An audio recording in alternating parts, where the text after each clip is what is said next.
Hi, bro. I'm Jeff Chan. You can call me JC. I'm from communism China, but I'm not in China now. I think some of my experience and knowledge could help you a little bit. And today, we talk about American Cultural Revolution.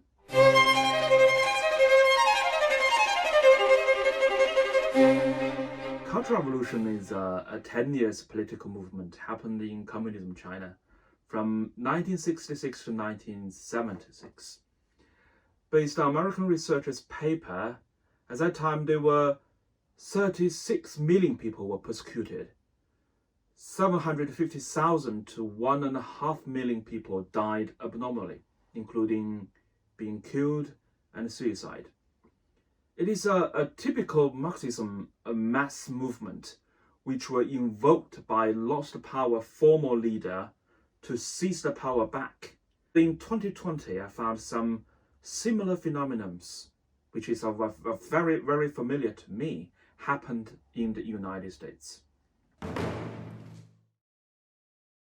At that time, in China, people rushed into temples, monuments, tore down sculptures, burned scriptures, and they destroyed all historical relics in the city. People value Chinese traditions with the newly installed Marxism theory and said that the tradition culture is fostered by the exploiting classes, have poisoned the mind of people for thousands of years. Isn't it similar to what happened earlier this year in the United States? Some of the American people value American history and culture with the race discrimination only, and express the anger in extreme way about those mistakes on the American history. People tried to tear down all those statues which could be a symbol of slavery, from Confederate soldier to Christopher Columbus, and then unbelievable to Abraham Lincoln. And the reason is, tells me that this white man is superior, and that, he's granting permission. but the problem is this really happened on the history, am I right? Based on my research, the historians said it was in April 1865.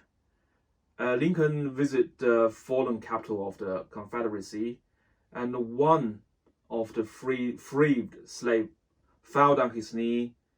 But at that time, Lincoln said, "Don't kneel to me, but kneel to God." And I think the most important thing is much of the money of this statue was donated by freed slaves. So it was accepted at that time, but why not now? You cannot judge things only by your interpretation and ignore the real history. There has to be some rules for everyone to follow. This is a revolution. There you go, brother. This is a change. You see, what a familiar words, revolution. Yeah, I heard it again. And the most interesting thing is this kind of things is supported by Democrats. The American people know these names have to go. I think in China, in the Cultural Revolution, it is the same. Without permission from the government, people dare not to do these kind of crazy things. During the Cultural Revolution, monks, nuns were forced to give up their beliefs and were forced to get married. If they don't, they'll be tortured, even to death. Scientists, scholars, teachers were tortured. A lot of them could not bear the humiliation and eventually committed suicide. Many of them were tortured to death. We didn't see these kind of disasters this time in the United States, but we saw something like this. Go ahead, kiss this brother's boot if you want to show that you're really sorry, man. Go ahead, Crawford, go get that boot. Wait. Go ahead, Crawford.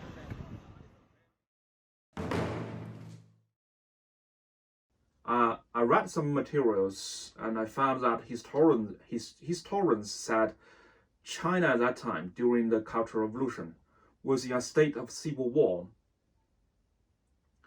I think you can get some of these kind of general informations on what kind of weapons are used at that time in China on Wikipedia using keywords Cultural Revolution. I had a friend from a Chinese city called Chengdu in Sichuan province in southwest China, and his parents worked in a factory to make tanks at that time, and his parents told him that when the Cultural Revolution in the most intense, Chengdu city was divided into two parts, and each part was dominated by a group of people, and they fight with each other. And the workers in the factory where the parents in, they just drove newly assembled tank directly to the front line in the city to fight. This year we didn't see such kind of chaos in the United States, of course. but I remember this year in Seattle, protests occupied several districts and set up a zone. At that time, I remember, at that time, Fox News reporter Vandana Rambara gave some very accurate comment on that. Well, Michael, I think you're being too kind. I got to say, I'm very upset tonight. I got to say, I don't like what I'm seeing. I was just in Seattle not too long ago. It's a beautiful city, obviously very liberal. That's fine. It's a beautiful city. But this is an unreasonableness. This is Absolutely. A continuing criminal enterprise, okay? And they're occupying land that is not theirs. They're occupying streets and taking it over as if they're an elected sovereign authority. That's not how we roll in the United States. It's ridiculous. And people got told this, everyone's talking around what this is. This is a Marxist cultural revolution set about to destroy everything that came before it. You see? I'm not alone. The Cultural Revolution in China had a big boss behind. You may know that guy, Chairman Mao. Yeah, that is him.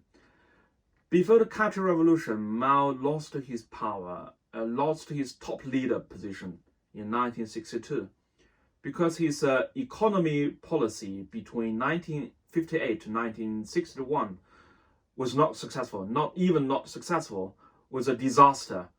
It cost 15 to 45 million Chinese starved to death. Yeah, 15 to 45 million. And this guy, Liu Shaoqi, became the top leader. Just 4 years later, in 1966, Mao seems found some idea to seize the power back. He said enemy had infiltrated the government and the society. So he called up people, especially young people, to carry on the revolution to the end. Then we saw all the disasters we talked about. Then Mao used this force to overthrow Liu Shaoqi. In 1967, people held assembly to humiliate Mr. Liu and his wife. Some historians said on the assembly, Mr. Liu was tortured hardly. And after that, he went back to his office and took out the Chinese constitution, said, "I'm also a citizen. The constitution guarantees that the personal right of every citizen are not violated."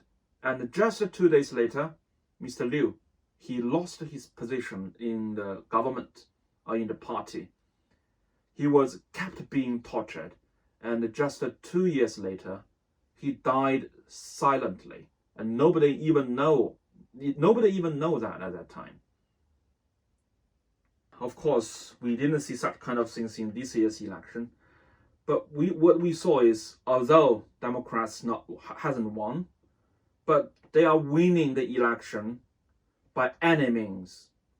I suspect that all these year's chaos are part of their strategy to win the election. I suspect they are using the Marxism Cultural Revolution strategy to win the election. If so, they've really opened the Pandora's box and released a big monster in the United States. Like what Vandana said, it will destroy anything before it. But the good thing is Donald Trump still didn't give up. And furthermore, the day before yesterday, I watched the Pennsylvania's election hearing. I saw quite a lot of Americans stand out to protect their constitution. And I remember just yesterday, I saw the Sidney Powell filed election lawsuits in Georgia and Michigan. I don't know the result, I don't know the future, but at least I saw the hope. Yeah, people start to fight back to protect the Constitution. That's all for today. Don't laugh at my poor English. Bye.